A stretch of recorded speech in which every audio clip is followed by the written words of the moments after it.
Olá, seja bem-vindo a mais um vídeo do nosso Planeta Mistério. Sem dúvidas, há algumas pessoas realmente perigosas por aí no mundo, e todos nós esperamos nunca encontrar uma na rua. Felizmente, temos as prisões para manter os mais violentos e loucos longe das pessoas comuns. Mas mesmo na prisão, existem alguns presos que até os presos rezam para nunca terem que conhecer. Do pior companheiro de cela de todos os tempos ao cara confundido com um demônio. Aqui estão os 20 presidiários mais perigosos do mundo. 20º lugar, Rodney Alcala. Rodney James Alcala era um americano assassino em série e agressor sexual que foi condenado à morte na Califórnia por 5 assassinatos cometidos entre 1977 e 1979 e recebeu uma sentença adicional de 25 anos à prisão perpétua em Nova York, depois de se declarar culpado de 2 homicídios cometidos lá em 1971 e 1977. Enquanto Alcala se mostrou responsável por 9 assassinatos, o número total de vítimas é desconhecido e pode ser muito maior. Alcala reuniu quase 1000 imagens de adolescentes, meninas e meninos, muitas delas em situações de sexo explícito. Ele foi acusado em 2016 por um assassinato de 1977 de uma mulher que apareceu em uma de suas fotografias. Alcala era conhecido por ter abusado mulheres em ensaios fotográficos e autoridades acreditam que pode haver muito mais vítimas de estupro.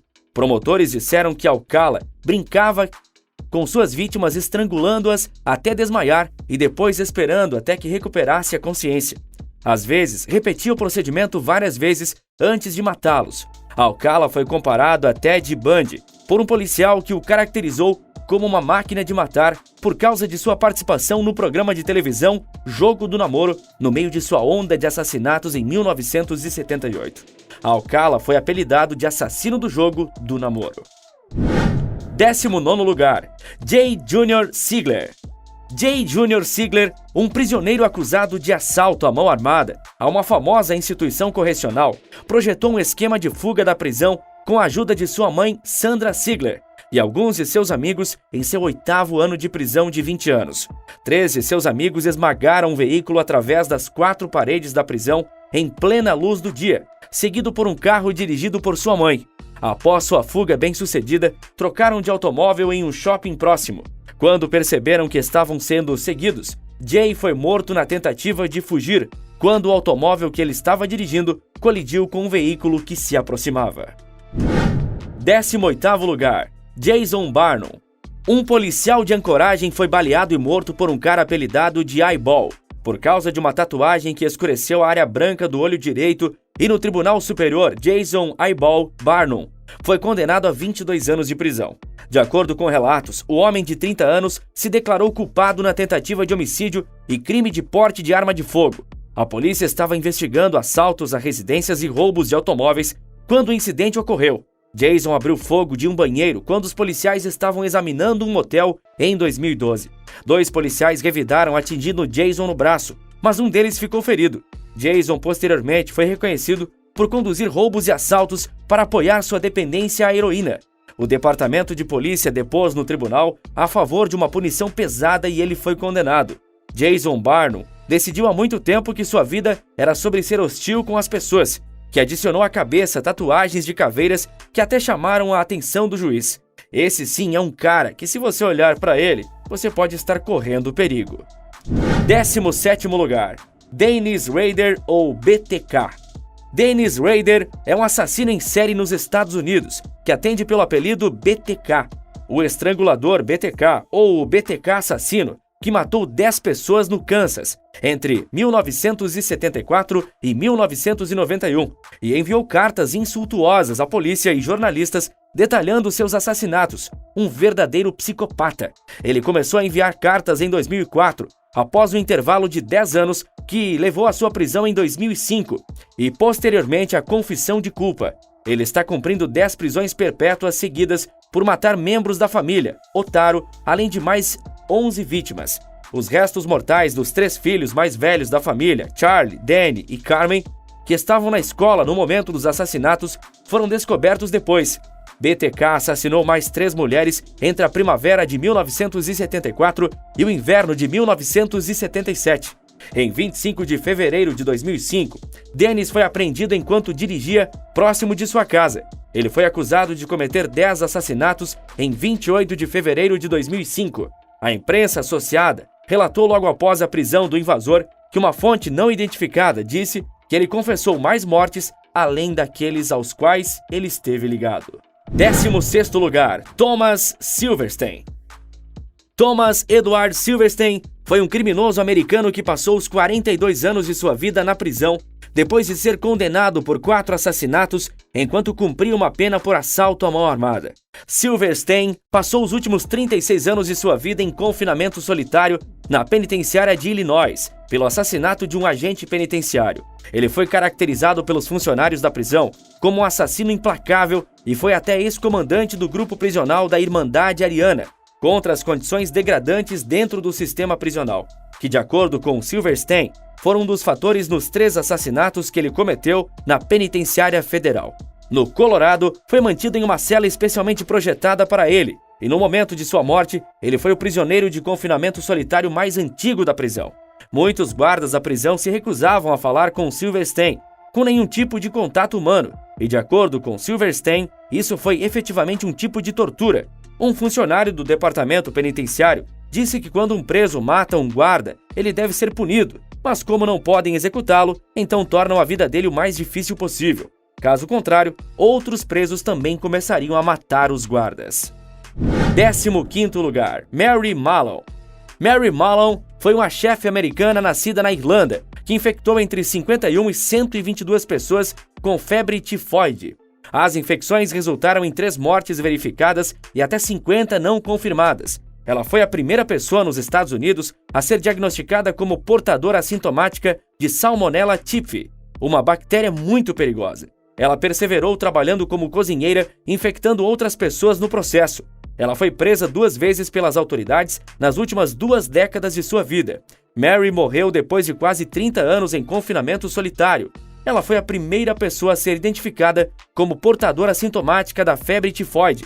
E como resultado, as autoridades de saúde tinham pouca ou nenhuma experiência em lidar com alguém em sua situação. No entanto, com base no conhecimento obtido no caso de Mary, foram capazes de identificar pessoas adicionais portadoras de doenças latentes em seus corpos. O caso de Mary mudou o foco para os conceitos de personalidade e responsabilidade social. Foi também o caso que levou os cientistas a transformar o conceito de portador assintomático de uma teoria para pesquisa científica. Antes de continuarmos com este vídeo, aperte o botão de inscrição e clique no sino de notificação agora, ou o Slenderman vai puxar o seu pé enquanto estiver dormindo. 14º lugar, Moninder Singh Pender. Em um dos 16 casos de assassinatos em série entre 2005 e 2006, um tribunal especial da CBI condenou o empresário Moninder Singh Pender e seu ajudante Collie em um dos incidentes mais dramáticos que sentenciou Pender e Collie à morte. Em 24 de julho, a punição foi proferida em um caso que foram considerados culpados de sequestro, estupro e assassinato. O crime terrível foi revelado pela primeira vez em dezembro de 2006, quando a polícia descobriu os crânios e os restos mortais de 16 pessoas, principalmente crianças, em um esgoto. Muitas crianças haviam desaparecido dos aglomerados ao redor e suspeitava-se que Collie as atraía para a casa de seu chefe sob o pretexto de dar doces e chocolates, em seguida matá-los e fazer sexo com seus cadáveres. Collie também consumiu carne humana em alguns casos, de acordo com a folha de acusação da CBI.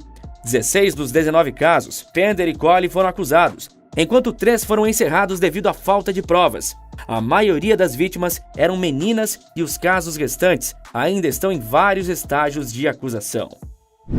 13º lugar, Richard Lee McNair.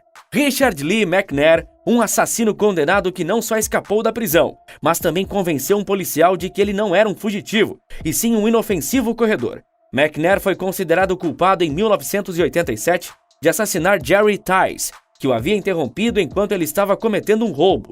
E depois que ele foi condenado à prisão, ele se tornou famoso devido à sua capacidade de fugir e evitar ficar na prisão. McNair não simplesmente escapou com um golpe de sorte de uma prisão. Na verdade, ele conseguiu fugir 3 vezes de 3 instalações distintas e cada vez usando uma estratégia que foi surpreendentemente inventiva. Mas foi sua fuga final que foi realmente brilhante. McNair foi capaz de sair da prisão por uma caixa-correio em abril de 2006. O homem que humilhou Scofield de Prison Break. 12º lugar, Joseph Volito Jones. Joseph Volito era um prisioneiro inglês e o mais conhecido vaqueiro da Austrália Ocidental, que viveu entre fevereiro de 1826 a 13 de agosto de 1900. Ele cresceu em um ambiente empobrecido e desafiador, tornando-se um ladrão criminoso com forte senso de autodeterminação. Ele era conhecido como um homem que havia escapado da prisão várias vezes. Em 15 de novembro de 1848, Joseph e seu companheiro foram detidos perto de Shipstall por roubar da casa de Richard Price 3 pedaços de pão, um pedaço de bacon, vários queijos e outras mercadorias. Ele embarcou no navio para a prisão, que era então a colônia penal britânica do oeste da Austrália, para cumprir o resto de sua sentença. Um ano depois, ele ficou famoso por escapar repetidamente da prisão na colônia e se tornou um fugitivo lendário enquanto estava lá. 11º lugar, Brendan Big McFarlane. Brendan Big McFarlane é um republicano irlandês ativista que nasceu em 1951. Ele cresceu no norte de Belfast, Irlanda do Norte, em uma casa católica romana. Ele deixou Belfast aos 16 anos para estudar para o sacerdócio no seminário de Gales do Norte.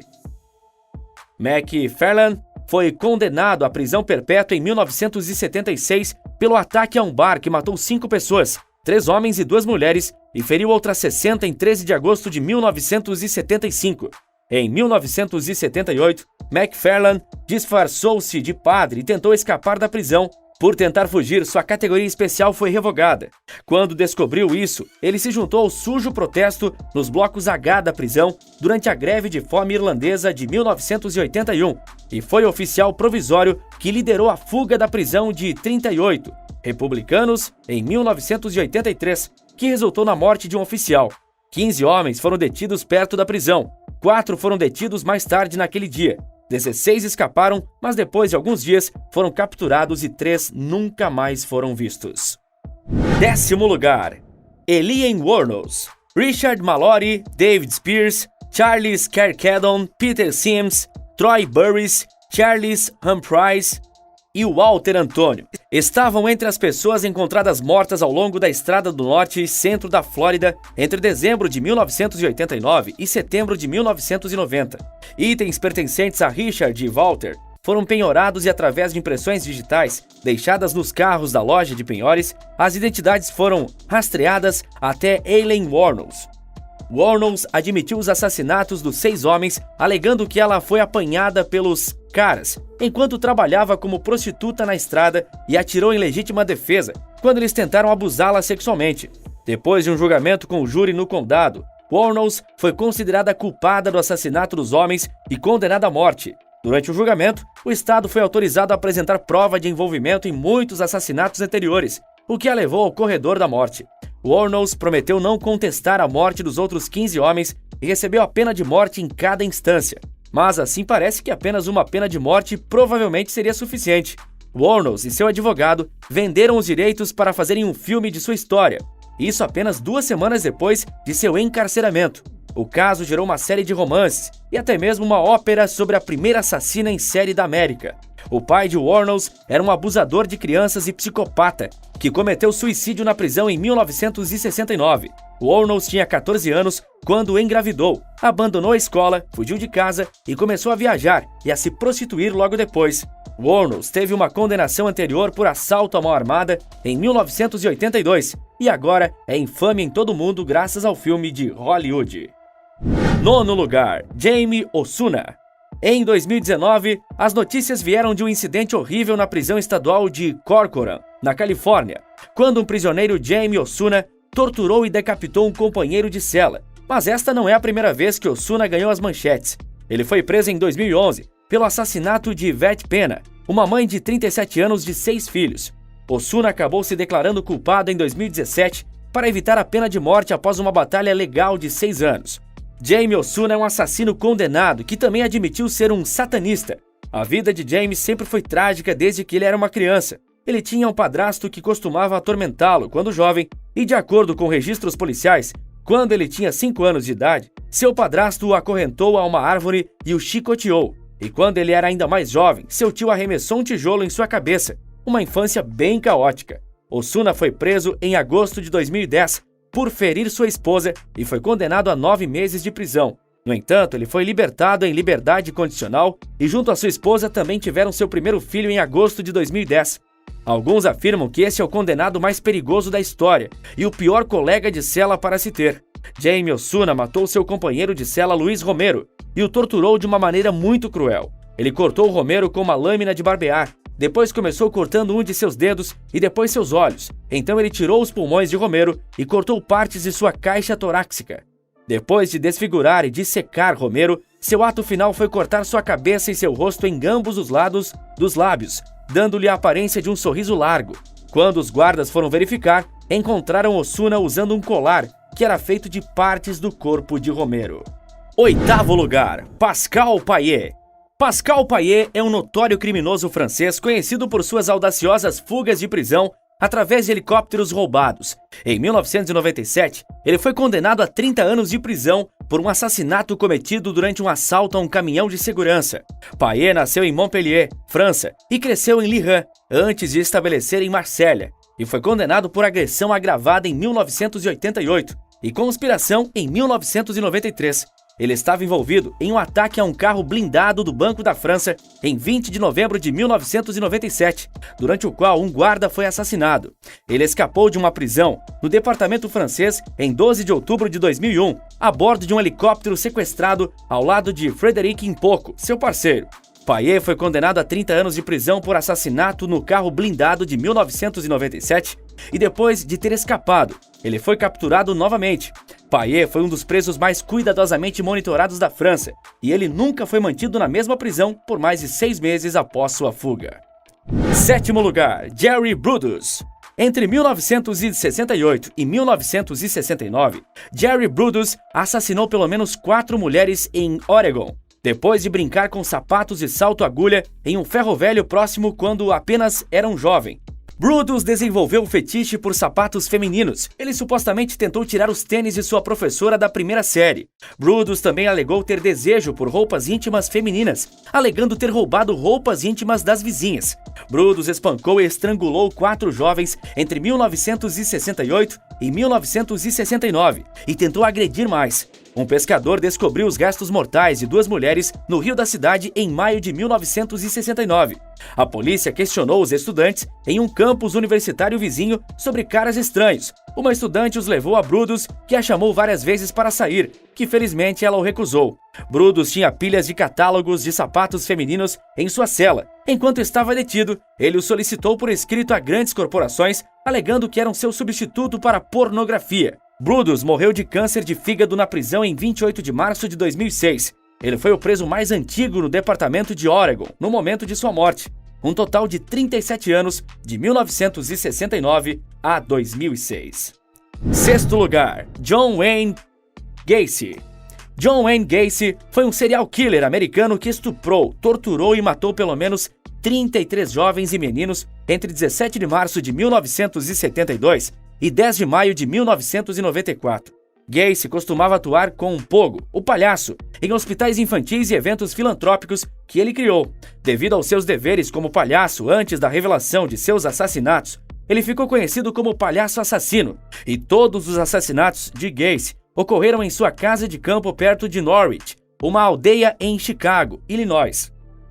Com o pretexto de mostrar um truque de mágica, ele normalmente atraía suas vítimas para sua casa e as enganava colocando algemas. Ele então agredia sexualmente e atormentava seus prisioneiros antes de matá-los por asfixia.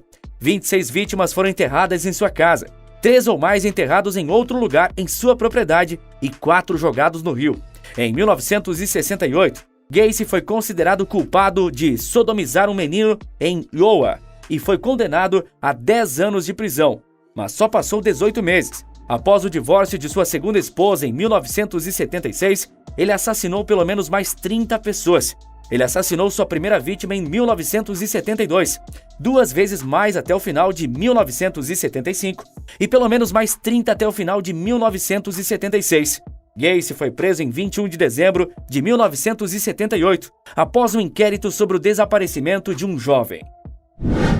Quinto lugar, Jeffrey Dahmer. Jeffrey Dahmer foi um serial killer americano que assassinou 17 homens, principalmente afro-americanos, em clubes gays, shoppings e estações de ônibus por mais de 13 anos, atraindo-os para casa com promessas de dinheiro ou sexo e depois estrangulá-los até a morte com bebida misturada com narcóticos. Ele então realizava atividades sexuais nos corpos antes de desmembrá-los e descartá-los, frequentemente salvando seus crânios ou genitais como lembranças, simplesmente doentio. Ele rotineiramente fotografava suas vítimas em várias fases do processo de assassinato para que ele pudesse recordar e reviver o evento mais tarde. Em junho de 1978, pouco depois de se formar no ensino médio, Dahmer pegou um caroneiro chamado Stephen Hicks e o levou para a casa de seus pais. Então começou a deixar o jovem embriagado e quando Hicks tentou fugir, Dahmer o bateu na cabeça com uma barra e o estrangulou até a morte. A segunda vítima de Dahmer foi morta em setembro de 1987. Eles reservaram um quarto de hotel e beberam muito e quando Dahmer acordou, sua vítima estava morta sem se lembrar dos eventos da noite anterior. Então ele comprou uma mala grande para transferir o corpo para o porão de sua avó, onde ele dissecou e se masturbou no corpo antes de jogá-lo fora. Quarto lugar, Shashikala Ramesh Patankar. Você acha que Breaking Bad foi uma série foda? Deixe-me apresentar a traficante de drogas Shashikala Ramesh, que é o Walter White versão feminina da vida real. Ela é de Mumbai e teve um começo difícil em sua vida. Seu marido e irmão eram viciados em drogas, ela vendia garrafas de leite para sustentar sua família, mas não era o suficiente. Então ela começou a vender haxixe e açúcar mascavo antes de passar para mefedrona, uma droga bem popular na região. Com pouco a perder, Shashikala, através do tráfico de drogas, até ganhou o apelido de Baby. Quando foi conseguindo vender mais, ela tinha um problema, outros traficantes em sua região. E foi aí que ela teve a brilhante ideia. Ela conseguiu o suprimento dos traficantes, fingindo que era apenas uma compradora. Pegava a droga, mantinha a maior parte da substância pura e misturava com algo chamado tanca e devolvia ao revendedor, alegando que não era puro o suficiente para vender. Quando os traficantes se afastavam, ela chamava a polícia e foi assim que ela prendeu a maioria de seus concorrentes. É claro, em sua jornada para o topo, ela estava constantemente pagando os policiais. Shashikala se tornou a chefe das drogas por 30 anos sem competição, e os policiais estavam todos em seu bolso. Ela administrava seus negócios na favela e vivia foragida. No entanto, seu irmão e cunhado foram apreendidos. Terceiro lugar, Andrei Romanovich Chikatilo. Andrei Chikatilo era um antigo professor da União Soviética que assassinou cerca de 50 jovens. Em 16 de outubro de 1936, Andrei Romanovich Chikatilo nasceu em Yabloknoy, uma aldeia no coração da Ucrânia rural da União Soviética. Chikatilo mudou de profissão e tornou-se professor em 1971. Ele teve que se transferir de várias escolas após uma série de queixas sobre ataques indecentes a crianças até decidir se estabelecer em uma escola de mineração em Shakhty. Chikatilo foi visto como a vítima pouco antes dela desaparecer, mas sua esposa lhe deu um álibi impenetrável permitindo que ele evitasse mais investigação policial. Em seu lugar, Alexander Kavichenko, um prisioneiro de 25 anos, foi detido e confessou o crime sob coação, e provavelmente como consequência da tortura, foi processado e executado em 1984 pelo assassinato de Lena Zakot, mas parece quase certo que foi Chikatilo que a matou. Sua próxima vítima foi Larissa Kashenko, de 17 anos. Ele a estrangulou, esfaqueou e a amordaçou com lama e folhas em 13 de setembro de 1981 para impedi-la de gritar mantendo-a presa, quando um total de mais 15 vítimas foram descobertas ao longo de 1984. Os esforços da polícia foram substancialmente reforçados e lançaram enormes operações de vigilância que abrangeu a maioria dos centros de transporte da cidade. Chikatilo foi detido na época por agir suspeitamente em um terminal de ônibus, mas ele foi inocentado das acusações de assassinato porque seu tipo sanguíneo não se encaixava com o do suspeito. Em 20 de novembro de 1990, Chikatilo foi apreendido após atividade suspeita adicional, e após isso, ele alegou ter matado 56 pessoas, mas apenas 53 de suas alegações puderam ser verificadas objetivamente. Essa estatística foi significativamente maior do que as 36 instâncias atribuídas pela primeira vez ao assassino, em série, pelas autoridades. Em 14 de fevereiro de 1994, ele foi executado. Segundo lugar, Grady Stiles, Garoto Lagosta. O conto de Grady Stiles é interessante e aterrorizante. Grady Stiles era um conhecido artista de show de aberrações, mas sua vida deu várias voltas sombrias antes de ser um assassino. Stiles nasceu com uma anormalidade, ectrodactília, em 1937. A ectrodactília é um distúrbio no qual os dedos das mãos e dos pés de uma pessoa são juntos devido a uma mutação genética. Isso cria a impressão de ser uma garra. A família de Stiles tiveram essa anormalidade por inúmeras gerações que remontam quase 130 anos antes dele nascer. Seu pai tinha a mesma doença e trabalhou como artista de espetáculo em um carnaval, e Grady se juntou ao seu espetáculo quando ele tinha apenas 7 anos de idade. Grady continuou a se apresentar com um show secundário sob o apelido de Menino Lagosta. A vida de Grady foi, infelizmente, marcada por problemas de bebida e raiva. Ele era particularmente desagradável com sua família quando estava bêbado. A filha de Grady, Donna, estava noiva e planejando seu casamento, mas Grady não parecia gostar do noivo de Donna. Ele convidou seu noivo para casa na noite anterior ao casamento, simplesmente para conversar, mas Grady pegou uma espingarda e atirou nele. Grady se declarou culpado de assassinato em seu julgamento em Pittsburgh, Pensilvânia. Ele nunca expressou arrependimento por ter sido condenado a 15 anos de liberdade condicional, porque nenhuma cadeia ou instituição do Estado estava pronta para atender um preso em sua condição. Ele tinha cirrose no fígado, que agravou sua debilidade física, mas sua família se vingou e o assassinou. Primeiro lugar, Nico Jenkins. Existem atualmente mais de 2.500 prisioneiros no corredor da morte nos Estados Unidos, incluindo o assassino Nico Jenkins, que fez uma matança e assassinou 4 pessoas. Seu caso é único nesse sentido, pois ele vem de uma família criminosa e outros membros de sua família o ajudaram no crime, muitos dos quais estão atualmente na prisão. A história de Jenkins é incomum, em grande parte por causa do quão cedo ele começou sua carreira criminosa e as razões pelas quais ele continua. De acordo com o assassino condenado, ele assassinou 4 pessoas, 3 homens e uma mulher, como um sacrifício ao deus da serpente egípcio Apófis. Você pensaria que isso o deixaria em uma instalação mental por um longo tempo, mas depois de Jenkins se consultar com um psiquiatra, promotores americanos decidiram o contrário. O aspecto mais estranho deste caso é que uma senhora chamada Donna afirma ter se apaixonado por Nico Jenkins, que estava envolvido em uma série de assassinatos depois de recuperar sua liberdade em 2013. Jenkins foi preso em 30 de agosto de 2013 por fazer ameaças terroristas contra sua então esposa Jalonda Jenkins, que o havia denunciado. Os investigadores reuniram uma série de evidências contra ele na época. Jenkins, mais tarde, confessou os assassinatos em uma longa entrevista de 8 horas em 13 de setembro. Ele disse que os assassinatos foram realizados como oferendas ao deus egípcio Apófis e que as tatuagens hieroglíficas em seu rosto também foram feitas para honrar o mesmo deus. Ele também tentou esculpir 666 em sua testa usando um espelho, mas saiu ao contrário lendo como 999 em vez disso. Agora me conta aí, qual prisioneiro você acha que foi o mais assustador da nossa lista? Deixe sua resposta nos comentários abaixo. E se você gosta de conteúdos como esse, assista aos vídeos que selecionamos para descobrir mais e mais curiosidades do nosso Planeta Mistério. Não se esqueça também de curtir esse vídeo, se inscrever em nosso canal e ativar as nossas notificações. Até a próxima!